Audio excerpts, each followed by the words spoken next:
ஆண்டவராகிய இயேசு கிறிஸ்துவின் நாமத்தில் காலை வாழ்த்துக்கள். இன்றைய மன்னா, கர்த்தர் உங்களில் அன்பு கூர்ந்ததினாலும் உங்கள் பிதாக்களுக்கு இட்ட ஆணையை காக்க வேண்டும் என்பதினாலும் கர்த்தர் பலத்த கையினால் உங்களை புறப்பட பண்ணி அடிமைத்தன வீடாகிய எகிப்திலிருந்து அதன் ராஜாவான பார்வோனின் கையிலிருந்து உங்களை மீட்டு கொண்டார். ஜனங்களை பார்த்து சொல்கிறாங்க. இந்த வார்த்தை சொல்லப்படுது பாருங்கள், மோசையினால். உபாகமம் 7ஆம் அதிகாரம் வசனம் 8. அப்போ பாருங்கள், இந்த வசனத்தை நீங்கள் பார்த்தீங்கன்னா, கர்த்தர் உங்களில் அன்பு கூர்ந்தார். அந்த அன்பின் நிமித்தமாக தான் என்ன பண்ணுறாரு, பார்வோன் கையிலிருந்து அந்த ஜனங்களை விடுவித்து அவர் மீட்டு கொண்டார் அப்படின்னு போட்டிருக்குது. அடிமைத்தன வீடாகிய எகிப்தின் என்றும் அதன் ராஜாவாகிய பார்வோனின் கையிலும் உங்களை மீட்டு கொண்டார் அப்படின்னு சொல்கிறார். அப்போது நம் மீது அன்பு கூறும்போது பிசாசின் கையிலிருந்து நம்மை மீட்டு கொண்டபடினால தான் அவர் சிலுவையின் மரணத்தின் மூலமாக நம்மை மீட்டு கொண்டார். அதுதான் உண்மையிலும் உண்மை. பாருங்கள், பிசாசின் கையிலிருந்து அதன் கீழே நம்ம அடிமைப்பட்டிருந்தோம். எவ்வளவோ காரியம் நம்ம பாவத்துக்கு அடிமைப்பட்டிருந்தோம், பரிசுத்தம் இல்லாமல் வாழ்ந்து கொண்டிருந்தோம். ஆனால் ஆண்டவர் நம்மேல் வைத்த அன்பின் நிமித்தமாய் அதனுடைய கையிலிருந்து நம்மை பறித்து அவர் எதன் மூலமாக நம்மை மீட்டு கொண்டானா, சிலுவை மரணத்தின் மூலமாக நம்மை மீட்டு கொண்டார். நம்முடைய முழு இரத்தத்தையும் சிந்தி, அந்த இரத்தம் நமக்காக சிந்தப்பட்டது பிரியமானவர்களே. எனவே அந்த இரத்தம் சிந்தி நம்மை மீட்டு கொண்டார். காரணம் என்ன தெரியுமா? நம்மீது அவர் கொண்ட அன்பு கூர்ந்தனா. அதுக்கு முந்தின வசனம் சொல்லுது, 6-7 படிக்கிறேன். நீ உன் தேவனாகிய கர்த்தருக்கு பரிசுத்த ஜனம், பூச்சக்கரத்துள்ள எல்லா ஜனங்களிலும் உன் தேவனாகிய கர்த்தர் உன்னை தமக்கு சொந்தமாயிருக்கும்படி தெரிந்து கொண்டார். எவ்வளோ நல்ல ஆண்டவர் பார்த்தீங்களா? அவர் நமக்கு அவருக்கு சொந்தமாக இருக்கும்படி தெரிந்து கொண்டார். அவர் நமக்கு சொந்தக்காரர். இந்த உலகத்தில் அவர் தான் நமக்கு சொந்தக்கார், நிரந்தரமான சொந்தக்காரர். நாம் அவருக்கு சொந்த ஜனம்.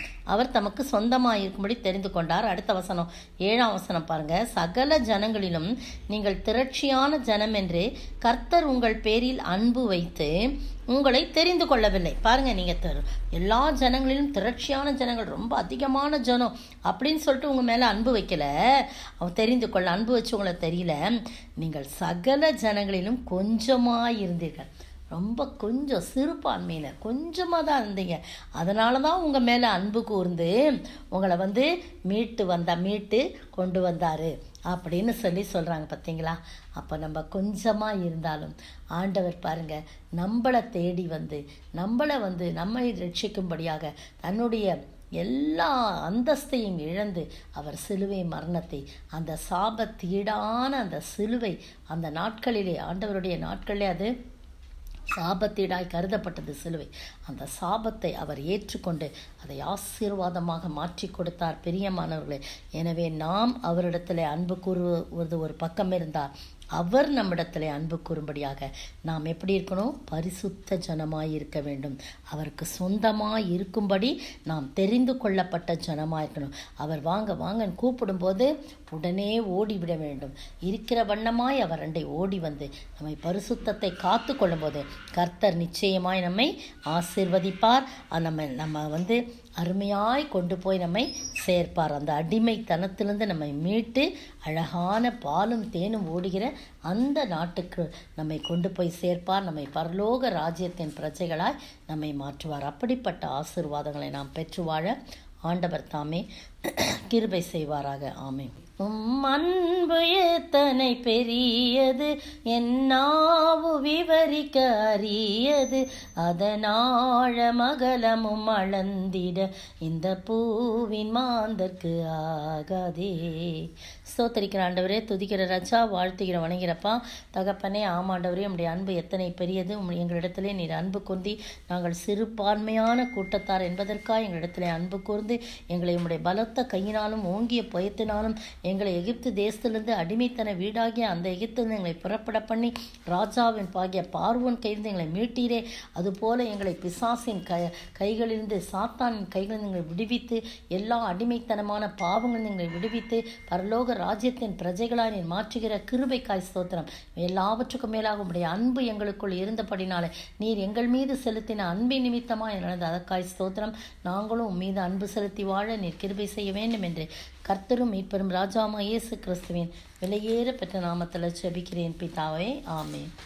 நேற்றைய பதில் கர்த்தருடைய புயம். ஏசாயா தீர்க்கதரிசி.